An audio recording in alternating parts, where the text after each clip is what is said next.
Hello, welcome back to another video. Now today's Wednesday, so this is Waffle on a Wednesday, where I answer your questions to the best of my ability. And for those of you that are new here, my name's Mel and I live full time in this Mercedes Sprinter camper van. And occasionally I like to go metal detecting, so if that's something that interests you, then please do consider subscribing to my channel. Now before we get going, I'd like to say a heartfelt thank you to everyone for all your get well soon messages. I really do appreciate it.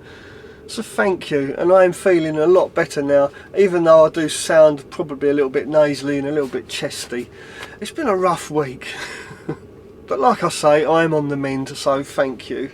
Now this week's video is completely off the cuff. I've not checked my laptop yet, and if you haven't started your question with hashtag of any description, then I simply will not see that question. So please remember, if you've got a question for me and you'd like me to read it out on a Wednesday, to start that question with hashtag Waffle on a Wednesday. Otherwise I simply will not see that question. Right, let's have a quick look, see what we've got today. Let's open up my table first because I can't see the laptop that far away. That's better. Okay, so I can see here that there's been a lot of comments about my battery disaster this week, and it was a minor disaster. Definitely a huge learning curve for me concerning lithium batteries, and a lot of other people, by the sounds of it. Not a lot of people realised that lithium batteries will not accept a charge at 0 degrees centigrade. So I'm really pleased I made that video. I was a bit dubious at first whether or not to upload it, because it did seem like a bit of a sales pitch for Bluetti, and I didn't intend it to be that. Now also, going by some of these comments that people have been leaving, there's one other thing people don't quite understand about lithium batteries, and that's the voltage drop off. Unlike AGM or lead acid batteries, the voltage gradually dies down as the battery becomes depleted. Lithium batteries don't give you any warning. They'll stay at 13.4 volts until they're flat and then just switch off. You don't get a warning. And the reason I'm saying this is because a lot of people are saying, how comes your diesel heater didn't sense the low voltage and shut itself down? Because they do have a voltage sensing system built into them, and when they sense that the voltage is too low, they will start shutting down and turning off. And this works perfectly fine with lead acid batteries or AGM batteries, because like I say, the voltage does actually drop gradually. The diesel heater will sense that voltage drop and start to turn itself off. This is the problem with lithium batteries, because they just simply shut off and then the voltage is cut from the diesel heater like it was mine. And because I've got my air intake inside the van and not going down underneath my van, which is a mistake on my part, my van filled up with smoke. So that's something else you need to consider when fitting lithium batteries. There is no gradual voltage drop, they simply just turn off. So if you have got lithium batteries in your van, it's very important to keep an eye on their state of charge, especially if you are running a diesel heater like me. But like I explained in that video, I had good charge in my batteries before I went to sleep that night. I can't remember what it was something like 20% I still had. But again, that wasn't enough. The batteries just switched themselves off, leaving me with a van full of smoke. Yeah, definitely learned a lot that day. Quite a few people suggested that I fit heater pads to the bottom of my battery banks or my Bluetti, and the trouble is, I don't have any shore power, I don't have any hookup. Although I am actually living essentially on somebody's driveway, I don't use their electric. I'm not that cheeky, as it were. I don't want to be a burden to anyone, and as we know, the price of electricity and everything has gone through the roof, and the last thing I want to do is start knocking on people's doors and asking them if I can plug my van in. And that's why I'm so grateful to Bob allowing me to plug the Jackery in up at his house to get me out of stuck. And I'm trying my hardest not to plug into shore power, because that is the whole idea of the experiment, is to see if you can live off grid using one of these power packs, and are they a viable product to have in your camper van, especially if you live in your van full time. So now we've cleared that up, let's take a look at some of your comments in more detail. The first comment's quite interesting, comes from Graham's Farm in Portugal. That's why Frogstar batteries are selling so well, built-in heaters in the battery. I had the same issue during -10 last week. -10? Crikey, Graham, where are you? Last 2 weeks, had to abandon the van at the parents' house. Well, after reading Graham's comment, I actually looked up Frogstar batteries, and they are actually a British company, and Graham is absolutely right. They do have a built-in heater system in the battery. Unfortunately, they've sold out. So yeah, Graham was absolutely right. They are doing really well. So I'll be looking at Frogstar batteries in more detail later on. Maybe next year. We'll see. But thanks for the great comment, Graham. I hope you're staying warm out there, wherever you are. -10, really? Jesus.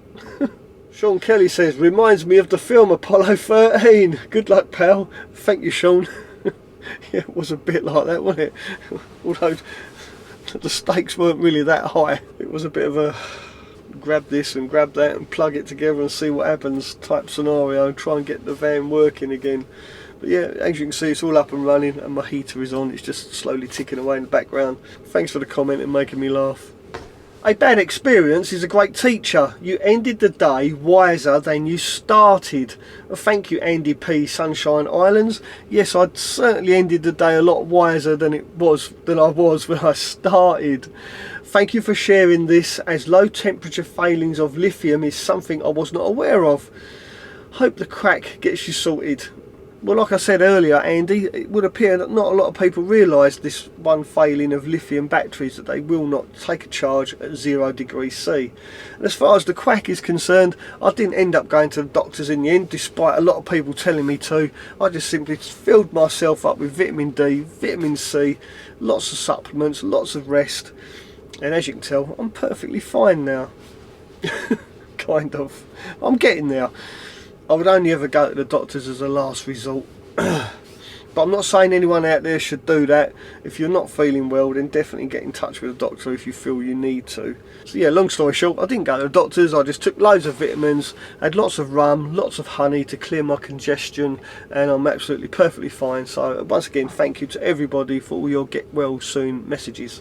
Really appreciate it. Totally blown away by how many people said that to me, so thank you. Now I'd like to say a quick word about diesel heaters and the noisy fuel pump that is associated with them. And a while ago I made a video called Ultra Quiet Fuel Pump for Diesel Heaters, and in that video I compare a standard diesel fuel pump and this ultra quiet one. And as you probably can't hear, my ultra quiet diesel fuel pump is ticking away right now in the background.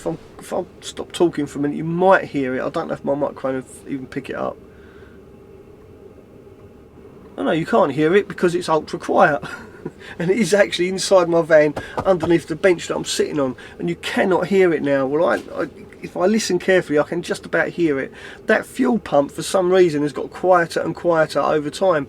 I think it may be because as it's running in, just like a car engine, it needs to run in. I think that may be the case. I'm not 100% sure, but it is definitely a lot quieter now. So I do actually highly recommend those quiet fuel pumps. Can't stress that enough. They are absolutely brilliant. For the sake of a couple of quid, definitely worth getting. Probably make an updated video about it actually and show you how quieter it is. But anyway, because I've started getting a lot more views on that video, I'm getting a lot more comments, and the most common question is, why don't I fit the diesel fuel pump outside and under my van? And Lou Baker asked exactly that. Why not put in pump under the van and outside, isolate it far away? Heater may also be outside. Well, Lou, the simple reason I don't have any of my components outside and underneath my van is, well, actually there's two reasons for that, but the main reason is because I like to make videos about these things, and that's what I do. I make videos about the fuel pump, I make videos about the diesel heater, so it's a lot easier for me to film those videos if everything is inside my van and accessible, well, kind of accessible enough for me to film, to make these videos for your entertainment, and hopefully you find them slightly informative as well. Who knows? I hope you do anyway. But that's the main reason I've got all the components inside my van. That's why I've got very little strapped up underneath my van, because I do make these videos for your information and your entertainment. And the second reason everything is inside my van is because, as you saw in this week's video, things do go wrong, and they always seem to go wrong whether when it's really bad weather, whether it be snow or whether it be raining. That's the time stuff seems to break down. So if you've got everything self-contained inside your van, you don't have to get out of your van, get on the wet damp floor, crawl under your van in the snow and ice and try and fix stuff that's under your van. Nobody wants to do that, and that is the second reason I try and keep everything inside the van. The only thing I've got strapped up underneath my van is my grey waste water tank. And yes, that did freeze last week. I had no sink, I couldn't use my sink because my plug hole froze solid. But there you go, that's why everything is inside my van, and that's why I don't have my fuel pump underneath my van. Although saying that, that's exactly what I'm doing to Rebecca's van. Everything in Rebecca's van is underneath. now getting back to my ailments. Leon Wilkes says, it's no wonder the NHS and GP surgeries are under pressure from people turning up with colds, sore throats and chest, etc. I'm sure Mel is well aware of how his body is coping and will go if needed. Honestly, some of these comments make me laugh out loud. Well, Leon, it's like I said earlier, it really is down to the personal individual whether they feel the need they need to go to hospital or go to see a doctor or not. I would never say to someone, don't go and see a doctor just because you got a cold. That really isn't fair, I don't think. And yeah, the NHS is under a lot of stress and strain at the moment, but that's because of post-COVID, I suppose. But one question I've got is, what happened to Boris Johnson's promise of more money being spent on the NHS because of, or when Brexit comes about? I remember that big bus with, instead of spending so many millions on the European Union, we could spend that money on the NHS. That really does grime with me, because what good has come from Brexit? That's what I want to know. It certainly hasn't benefited the NHS, that's for sure. Right, that's my little whinge over. Enough said about that. Don't ever tell someone they shouldn't go to the doctors. I think that's really unfair, mate. You know, it is a personal choice, and that's what the NHS is there for, is to help people that need help. So if you're feeling under the weather, you're not feeling too well, then most definitely get in touch with your local doctor's surgery and ask their advice. Don't let anyone put you off doing that, that's for sure. Right. Let's take a look at something a bit more positive, shall we? What happened to the maXpeedingroods generator you had? That would have charged everything up lovely.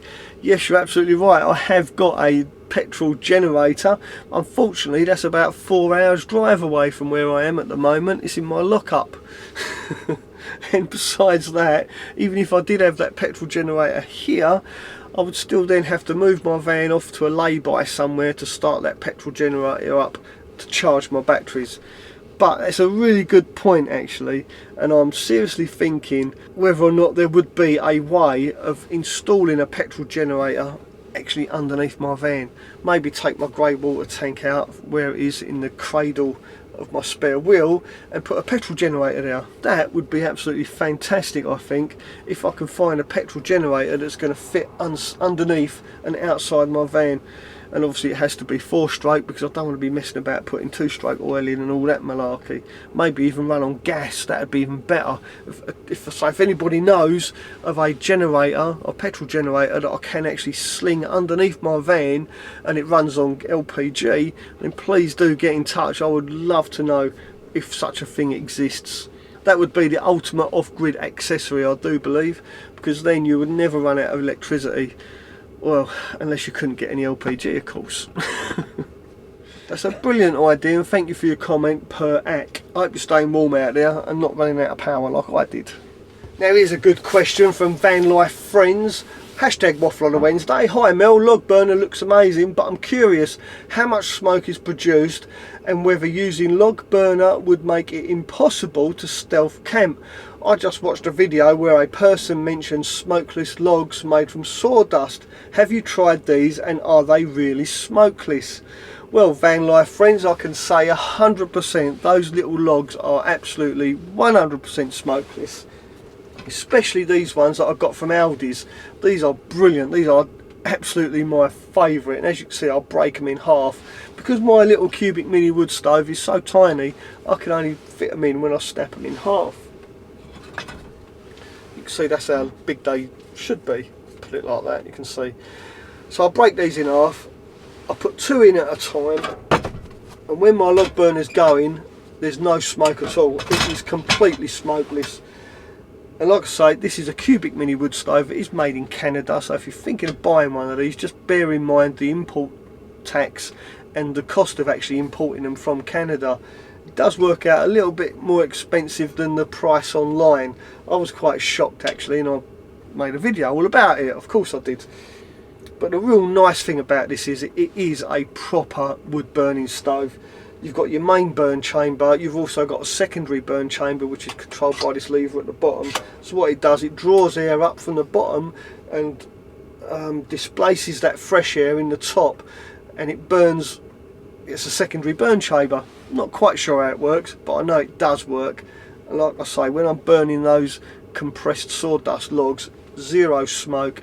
I would not hesitate to use this, even if I was stealth camping or not. And I have been using this throughout this cold spell. In fact, yeah, I've only got 2 of those logs left, so I need to go to Aldi's and buy some more. Probably not going to be able to get any because they're probably out of stock. But anyway, cubic mini wood stove, absolutely fantastic. And in every video I put up, I always leave a link in the description to where you can buy these. Highly recommend them. Absolutely love this thing. You can tell I do. I'm quite enthusiastic about this. Yeah. In the summer, I quite often think to myself, do I really need this? I could put a nice wet room here, somewhere to hang my wetsuit when I've been diving or been on the beach or something like that. But then come winter time, when I'm actually using it, I'm thinking, nah, that's definitely staying. But it does take up a lot of room. But yeah, definitely worth it. Absolutely, 100%. But like I say, if you're thinking about buying one, just be careful of the import duty and the cost of shipping as well. It does double, it pretty much doubles the price. Yeah, such a shame. But they are only about, I think, £250 just the stove itself. But you do need to buy the flue as well, because this flue is made for this stove and it is double wall. You can hear it rattles a bit. And it's insulated as well, this top bit goes through the roof. Perfect, 100% safe, no problem, recommending one of these. Right, I think that answers that question. Mel, any tips on safely defrosting the ice and snow on a solar panel? Great channel, keep up the good work. And that comes from Gary Van Dweller. I like the name, Gary. Defrosting solar panels is no different to defrosting the windscreen on your van. Just get some de-icer, spray it on the solar panel, wait for it to set in, and then just simply wipe it off with one of those squidgy things. But I will say, the one thing you really need to be careful of is getting up a ladder in the snow and ice. Just be really careful when you're up on that ladder. I nearly fell off my ladder this week, so I speak from experience. So if you're going to get up on a ladder to get to your solar panels, just be really careful on that ladder. Make sure you've got a good footing, keep both hands on that ladder. Just be really careful. Okay, so now for something really serious, and that's this week's Troll of the Week. Troll of the Week. And this week's Troll of the Week is Cliff Davis. Congratulations, Cliff, for making this week's Troll of the Week. And Cliff left a comment on one of my very early videos when I was actually building out this van. I think I was doing the insulation or something. Anyway, Cliff says, I keep trying to watch your vids, but I've never seen you do anything. Things just magically appear, so I've never learned anything. Is it someone else really doing all the hard work? No, Cliff, nobody else is doing any work inside my van. In fact, I'm the only person that's actually worked inside my van and outside my van. I've done everything myself in this van. Although I've got to say, Rebecca did help me in the summer when I was building my kitchen unit. But if you're still very doubtful, I'll put a complete playlist of all the van build videos I've ever made up here for your viewing pleasure. Now, talking about your viewing pleasure, if you've enjoyed watching this video, then the chances are you're going to enjoy watching this video as well. And if you've got any questions for me, then please do start that question with a hashtag. That way it makes it a lot easier for me to find those questions. Thanks for watching this video. If you did enjoy it, then please do give us a thumbs up, and I'll see you next week. Ta-ra for now.